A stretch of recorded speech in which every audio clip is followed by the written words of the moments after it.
بسم اللہ الرحمن الرحیم۔ السلام علیکم ناظرین، میں آپ کا ہوسٹ محمد بلال بن خالد اور میرے ساتھ ڈاکٹر محمد خالد منیر فاروقی صاحب موجود ہیں۔ آپ کو روشنی چینل پر ایک بار پھر خوش آمدید کہتے ہیں۔ السلام علیکم۔ وعلیکم السلام۔ بسم اللہ الرحمن الرحیم۔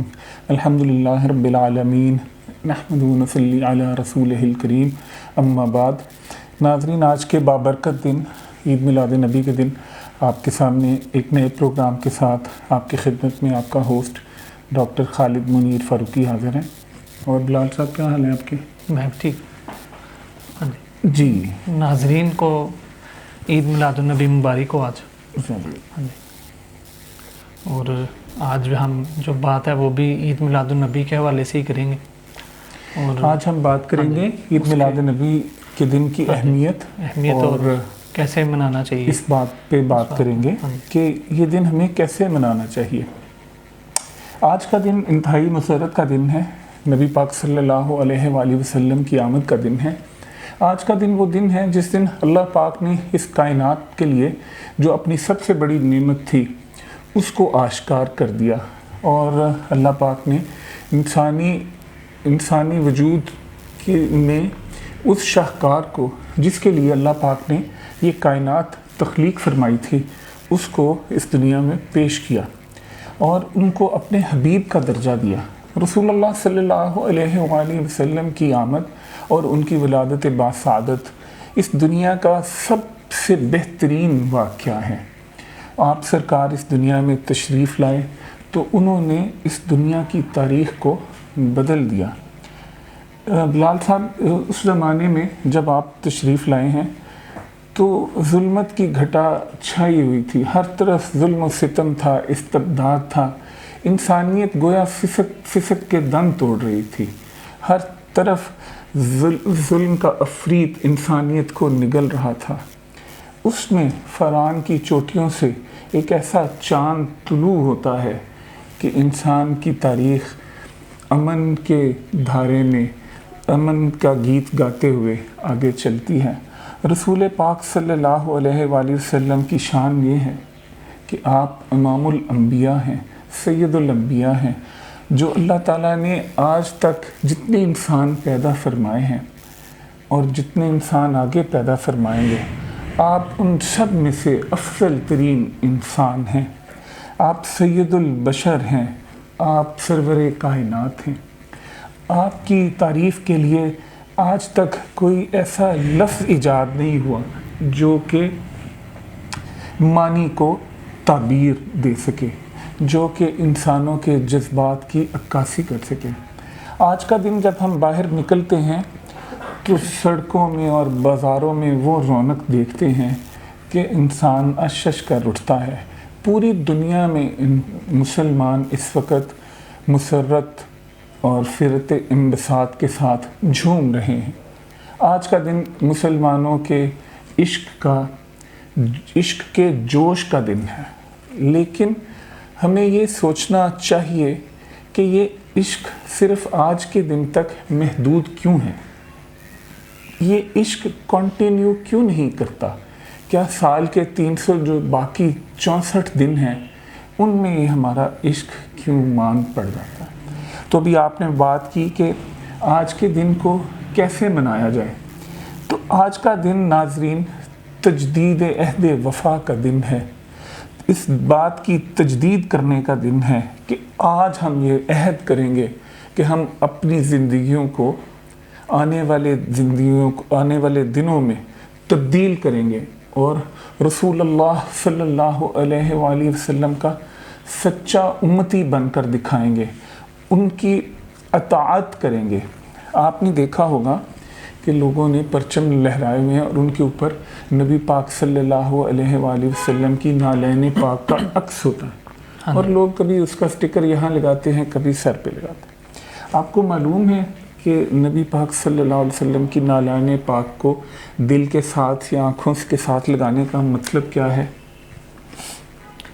ایک عقیدت کے اظہار کے لیے لوگ لگاتے ہیں۔ بالکل بالکل، عقیدت کا اظہار، یعنی نبی پاک صلی اللہ علیہ وآلہ وسلم کی نالین پاک کو اپنے سر پہ رکھنے کا مطلب یہ ہے کہ ہم زندگی کے ہر شعبے میں نبی پاک صلی اللہ علیہ وآلہ وسلم کی اطاعت کریں گے، ان کی فرما برداری کریں گے، اور انہوں نے جو طریقہ بتایا ہے اس طریقے کو اپنی زندگی میں اپنائیں گے۔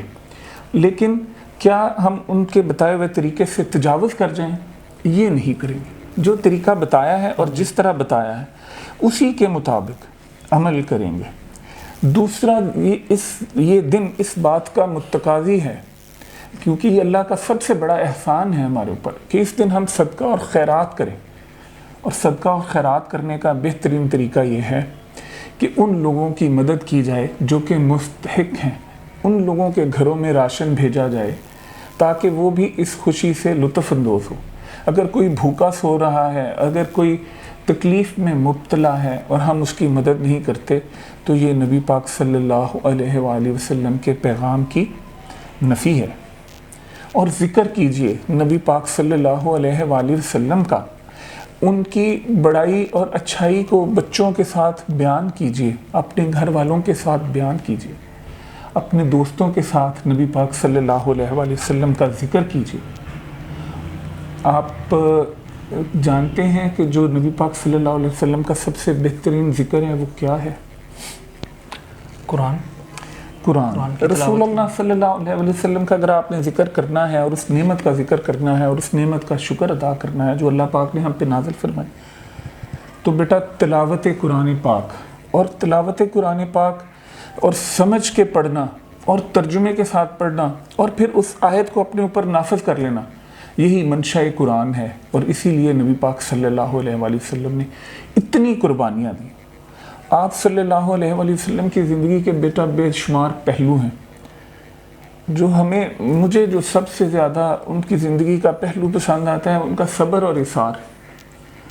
ایک صبر ہوتا ہے کہ آپ بس صبر کرتے ہیں، آپ کے پاس چارہ کوئی نہیں، بیٹا آپ کے پاس حالات نے آپ کو مجبور کر دیا، لیکن نبی پاک صلی اللہ علیہ وسلم کے صبر اور اصرار کا یہ عالم ہے کہ اللہ پاک نے ہر طرح کی طاقت، ہر طرح کی نعمت آپ پہ تمام کر دی۔ نبی پاک صلی اللہ علیہ وسلم طائف جاتے ہیں، لوگوں سے حق اور سچ کی دعوت دیتے ہیں، اور وہ لوگ آپ سرکار کے اوپر پتھروں کی بارش کر دیں، یہاں تک کہ آپ کے سر مبارک زخمی ہو جاتا ہے، آپ کی نعلین پاک خون سے بھر جاتی، اور اس وقت فرشتہ تمام اختیارات اور طاقت لے کے نبی پاک صلی اللہ علیہ وسلم کے پاس حاضر ہوتا ہے کہ آپ آقا حکم کیجئے ان کو کچل دیا جائے، ان کے اوپر یہ پہاڑ الٹا دیا جائے۔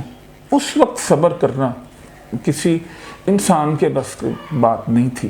اس وقت صرف سید الانبیاء اور سید البشر جو تھے وہ کمال صبر کا مظاہرہ کرتے ہیں، اور وہ کہتے ہیں نہیں، ان کو نقصان نہ پہنچانا۔ ہو سکتا ہے کہ ان کے آنے والی نسلوں میں سے اسلام کا کوئی بول بالا کرنے والا پیدا ہو۔